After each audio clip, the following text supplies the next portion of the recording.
I'm Hannah Clark, and I play Dr. Vivian Baring, who's the main character in the upcoming play Wit. I'm Nathan Wojciechowski, and I'm playing Dr. Posner. I'm Moise Gallegos, and I'm playing Dr. Harvey Kalikian. My name is Jada Fisk, and I will be playing Susie Monahan. My name is Asia Carr, and I will be playing Dr. E.M. Ashford. Wit is about Dr. Baring. She's a very successful scholar of 17th century poetry, so John Donne, very heady, logical stuff. She discovers that she has stage 4 ovarian cancer. So there is no stage 5. She goes to the doctor, and his name is Dr. Kalikian. Kalikian, he's described as a bright doctor. He really wants, Vivian's research, I guess, to him, and that's what he really wants. He suggests a rather experimental chemotherapy treatment. She signs the waiver because she believes that you can overcome anything if you put your mind to it. She then meets Jason Posner, who is the clinical fellow of Dr. Kalikian. I'm actually, as all the other fellows think, teacher's pet. Every time one of the other fellows mentions something, I'm like, Jason, what's your opinion on this? Both of them symbolize for her the scholarly, analytical life that she's led before. They're very cold, they're rather distant, and they care chiefly about the results of their experimental treatment, not necessarily if she lives or dies. I would say I'm kind of a cold, kind of inhuman character. He's like, keep pushing those fluids. I don't care if you don't feel good, just keep doing it so I can get some real data. Yeah, and at one point you actually refer to her as just research. Yeah. On the other side of that, we have Dr. Ashford. Dr. Ashford taught Vivian when she was an undergraduate and studying John Donne. One of the people who comes alongside her and helps her both physically and mentally is Susie, who is the primary caregiving nurse. We are the two on the humanistic side, I guess, of the play. In a scene that I'm in with Hannah, I tell her to go out and enjoy herself with her friends instead of studying. So I'm pushing for that emotional relationship as opposed to just research, just logic your whole entire life. Vivian wasn't ready for that. So now Vivian is suffering the consequences of that. She has cancer, she doesn't have any friends, she doesn't have any family, and she's alone suffering through these treatments. She ends up having to reach out to people, which is a really hard decision for her to make. And it ends up being Susie, who she finally bears all of her emotion to.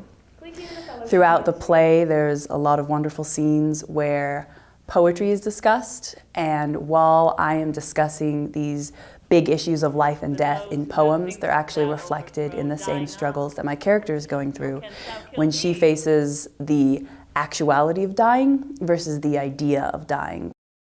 The experience has been way more fun than I ever expected.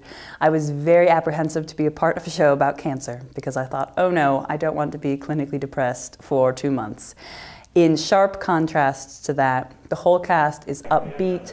They're so energized. We're all very excited to be a part of this show. Everybody is really joined as well in solving little problems like, okay, how do we make you look like you've lost all of your hair and your eyebrows? Or how can we do this scene where one of the technicians is supposed to help Vivian up? Or what are we gonna do about this giant rolling IV stand? We didn't think we would have enough props for all of us, like stethoscopes, and Scott pulled through, and we all have our own stethoscopes, and we have to learn how to use those. And Definitely working with different props than we've ever seen before. And a lot more props than we have ever worked with, because there's so many. There's the gurney and the hospital bed and the wheelchair. And A girl from the tutoring center, Sarah Blackstone, right? Yeah. She came in and gave us a little lecture on what cancer is, how the cells develop, what kind of the processes of how cancer does what it does and how we kind of treat it. And which is another cool thing because it kind of helped us understand our characters a little more about what we're doing with our research. That kind of mentality where everyone comes in and wants to contribute their own skills to just make something awesome is the reason that I like being a part of theater. On the poster for Wit, it does say for mature audiences, but that's not because there's anything dirty or crude in the play. Rather, it's because it's about a serious topic. I would say it's for an adult audience, someone who can kind of grapple with these ideas that Vivian herself was grappling. It hits me how close to home a lot of times this play is for different members of our cast. I feel like both students and professors and people from the town who perhaps have known someone who had cancer or they themselves have gone through it, that I would be honored if they came and that they could test the truth of their own experiences against the emotional situations that we're all going through. It'll make you think and reflect on your own life of life in personal relationships versus knowledge. What are you seeking? What are you pursuing? And it'll make you reflect. It's absolutely amazing. And don't be intimidated just because it is a sad play. You can also actually expect to see some humor. I know that sounds very strange considering the topic. A play about cancer almost has to have a lot of humor in it. Even the title of the play is called Wit for a reason. So expect to see lots of medical equipment, some humor, some medical terms, and some really human moments.